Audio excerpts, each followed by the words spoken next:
The biggest problem that I see from shooting guards or two guards is they don't really understand how to impact the game as much as they could. A lot of times they get stuck thinking that their only job is to score or shoot the ball, but the best shooting guards do so much more than that. The most effective shooting guards are the ones who can consistently make the right reads, score efficiently, and play at a high level on defense. In this video, we're going to break down exactly how to do that. So I want to break down exactly what it looks like to score the ball efficiently at a high level as a shooting guard. And if you get really good at this, you're going to be a great offensive player. Again, not just because you're going to be able to score way more easily and consistently, but because you're going to be able to fit into any sort of offense and make everybody else around you better. So the first thing is being able to read your on-ball defender. I think the most common and most important situation you have to be able to read is the way that they close out to you. Anytime the ball gets passed to you, there's going to be a closeout that's coming your way. Not every closeout is the same. So sometimes they're going to close out really hard. Maybe they have to close out from a long distance, or they're just out of control.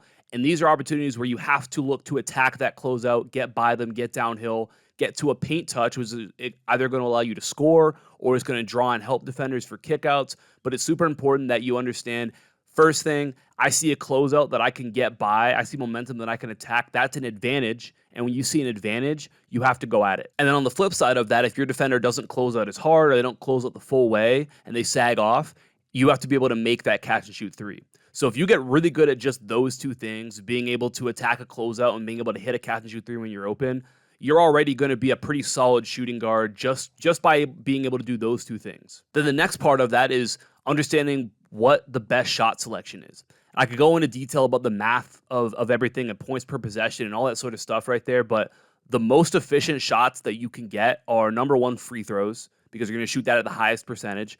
Number two is going to be layups. You're going to shoot that at the next highest percentage. And then number three is going to be threes, because you might shoot them at a little bit lower percentage than you will a layup or a mid-range shot. But that extra point usually makes up for it when we talk about efficiency. So being able to get to the free throw line, get layups, and make threes consistently, those are the areas that you've got to become really good at. That's probably got to be 90% of the shots that you take. A massive part of being a great shooting guard is being able to move without the ball, because I call it the 95. 95% of the time, if you're not the point guard, you're going to be playing without the ball in your hands. So if you're not capable of scoring without the ball in your hands, you're going to be extremely limited in terms of how many points you can score and how consistent you can be creating for yourself and for your teammates. So let's talk about the three most important areas when it comes to playing without the basketball. The first area is getting open. And this is where I think a lot of players don't truly understand what they should do in these situations. So if you're not open right away, a lot of players will move themselves up farther and farther towards half court to try and get open, even if the defender is denying them. Here's Steph Curry explaining why you shouldn't do that. The last thing we can do out here, the last thing we can do is try to get open, and then I don't get it begging for the ball. All right, I don't care where you are on the court. That's the last thing we can do. Every other decision is the right one. You got plenty to choose from. Every decision, screen away, front cut, back cut, space away from the ball. The last thing we can do is just do this. It's the weakest move in basketball. Instead of pushing yourself back towards half court, if you're being denied, that's when you need to get in the habit of going away from the ball. So if you're in the slot, you're getting denied, go set a pin down to the guy on the wing or in the corner. When you do this, it does a couple things. First of all, it opens up a double gap. So the person handling the ball, they might be able to drive now because there's no gap help, because you went away from the ball. The other thing that's going to do is that you're going to go and you're going to create what's called an action. A pin down or a down screen is just an action. And an action forces the defense to do something. So in this case, they have to figure out, how are we going to guard this screen? When they do that, they're going to give something up. They're going to go under the screen, and they're going to, maybe potentially give up a three or a closeout to attack, or they're going to chase the guy over and he can curl, and now maybe you get a layup or a paint touch to a kick out. But when you don't have anything, when you're not open, go away from the ball. Build a habit of doing that, and you're going to create way more for your team. You're just going to be a better player overall. Now, on the flip side of that, a big part of playing without the basketball is using off-ball screens, using pin downs. If you are not a ball-dominant player, this is probably the majority of the actions that you're going to be in every game is pin downs. So you have to know how to read them effectively in order to create an advantage and create opportunities for you to score and make plays for your team. So the first way that a defender can play it is you're coming off a pin down, they chase you over top. In that case, you're just tight curling towards the basket, and a lot of times you might be open for a layup or for a paint touch to a kick out, or you're going to take the help defender with you who, was guarding the screener, and now the screener can pop out and they might have an open three, or they might have a closeout to attack now. So that's the first read. The second read is if they play under, you're going to just flare out towards the perimeter. And this is going to lead to you having an open shot, or it could lead to you having a closeout to attack. And then the third thing is if they start to overplay and try and go early to guard that screen, you can go with a backdoor cut. And a lot of times that's either going to create an open layup or paint touch for you, or again, you're going to bring another defender with you, the screener's defender, and now the screener is going to be wide open. So whenever we get in the habit of really taking advantage of actions that you have, you're going to force the defense to do something, and they're going to, when they do, they're going to have to give something up. That's how you create an opportunity for yourself or for your teammate. And then the third part that's really important to know as a shooting guard when you're playing off the ball is knowing how to relocate when your teammates drive. Anytime your teammate drives, your defender is somewhere in help. And usually they try and play in the passing lane to deter a kick out to you. So what you want to do is move out of that direct line between them and the basketball and you.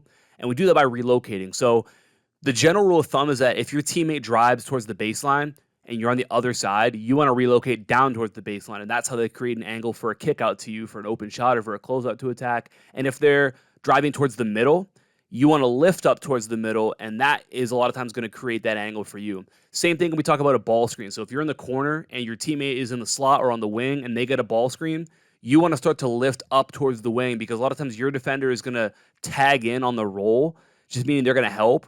And so when you lift up, you create an easier angle for a potential pass. And you force the defender to have to cover more space between the tag and getting back to guard you. So open shots, closeouts to go out right there. Really important that we understand how to relocate off the basketball. And then another massive part of moving without the basketball is off-ball cutting. This is an area that a lot of players struggle with to recognize when to do it. But there's so many opportunities for you to score that you're probably leaving on the table. The two big cuts that you need to know and you need to get used to getting to is number one, a 45 cut. This is when you're on the wing and you cut to the basket. The best times to look for this are when the ball gets into the opposite low post. So if the ball gets into the low post on the right side and you're on the left wing, just a 45 cut down the lane a lot of times is going to leave you with an open layup. You also can look at a 45 cut when your teammate drives on the opposite side. So your teammate drives from the right side of the floor, you're on the left wing. Just a cut to the basket a lot of times is going to get you 2 free points. Then the other type of cut that's important to know and use is the backdoor cut. So whenever your teammates have the ball and you see that your defender is turning to look at them, or at least their head turns to look, that's when you want to start to recognize opportunities to cut backdoor, because they don't see you. And you're a lot of times going to be wide open if you just cut. Being a great decision maker is also crucial if you want to be a great shooting guard. You want to be a great basketball player in general, but especially when a lot of times you're playing without the ball in your hands and you have to understand when the right time is to drive, when the right time is to shoot, when to pass, all that stuff right there. So the first part that goes into being a great decision maker is understanding 0.5 decisions. All that means is that within half a second of catching the ball, you have to do something with it. So you can't be a ball stopper. You can't catch it. It can't take you 1, 2, 3, 4 seconds to figure out what you're going to do. You should already know before you catch it, okay, do I have the shot? Okay, do I have a shot fake into attacking the closeout? Okay, do I have nothing and I got to move the ball, try and get to the next action? I move the ball to the corner and I go set another screen away. There's an action that I'm going to set right there. You got to be able to make that decision within half a second, because the defense is rotated. They're at their most vulnerable in that first half second that you have the ball in your hands. So you got to get really good at making those quick decisions. And then the next thing is being able to recognize help defense. So the first part is gap help. When you catch the ball, is there a defender right in the gap one pass away from you? That's going to prevent a drive. If that's the case, the best decision might be move the basketball, get to another action until you catch the ball and there's less gap help. Also being able to read the help defense from the weak side. So when you drive, is there a defender who rotates over across the paint to try and defend you? If I see that there's nobody in the paint, that's a really good time for me to try and drive, because there's no help. It's essentially all I got to do is beat one guy and I'm going to be in the paint. Now, the other side of being a great shooting guard is being able to defend at a high level. The most valuable players, the players that coaches can't get enough of, are wing players who can shoot and defend at a high level. You got to work on becoming a great defender. So get more athletic, get in the weight room, lift explosively, heavy lifts, compound lifts, your bench press, shoulder press, pull-ups, squats, deadlifts, all that sort of stuff. Get really strong at those things. Get explosive. So work on sprinting, work on jumping as high as you can. And then the next part of it is play as much basketball as you can. And you need to defend really good players as often as you possibly can. Anytime you get a chance to guard the best player on the floor, go do that, because those reps are going to help you. So much of defense isn't just physical. It's not just, am I fast enough? Am I strong enough? A lot of it is how well can you anticipate what they're going to do? How well can you pick up on subtle cues? And you can tell, you can put someone who's a great athlete, super quick, super athletic, super strong, and if they've never played basketball before and you put them on the court, they're not going to be able to guard the better players in the court because they're not going to be able to pick up on those subtle things. So put yourself in a position to go play against the best players you can possibly play against as much as possible, even if you get destroyed, because you're going to start to pick up on things, and maybe something that you couldn't guard the first day, the next time you see it again, you do a little better. And then maybe the third time, you actually are able to get a stop in that possession right there. And that's how you get better at playing defense. So subject yourself to that. Try and find the best players possible to go guard. That's how you're going to become a great defender. Then the next piece of it, talking about something you can implement right now, is you have to know the game plan. You have to know the personnel. So obviously, if you're an older player, you might have a team where there is like a set game plan where the coach would say, okay, we scouted this team. This is what this guy does. This is what we're trying to not let him do. This is what we want him to do. So know that front and back. Like, you should be able to know very quickly what you want this guy to do. Even if it's like an AAU game or a pickup game or whatever, and there's no scouting report, figure out, what does this guy like to do? What does this girl like to do? What are they good at? And then find a way to take that away and force them to get to whatever their second best thing is or their third best thing. If they're a great shooter, force them to have to put the ball on the floor and say, you know what? They might beat me, but they're going to have to beat me doing their second best thing. That's how you become a defender who, when you play the game of odds, that's how you win more often, is just by taking away whatever their first thing is and making them do the second thing. And if they beat you doing that, then, props to them. But that's high IQ, intelligent defense. And you'll be somebody who's really, really hard to take off the floor if you can defend at a high level and you're good at the stuff we talked about offensively. So what does your mindset need to be in order to be an elite shooting guard?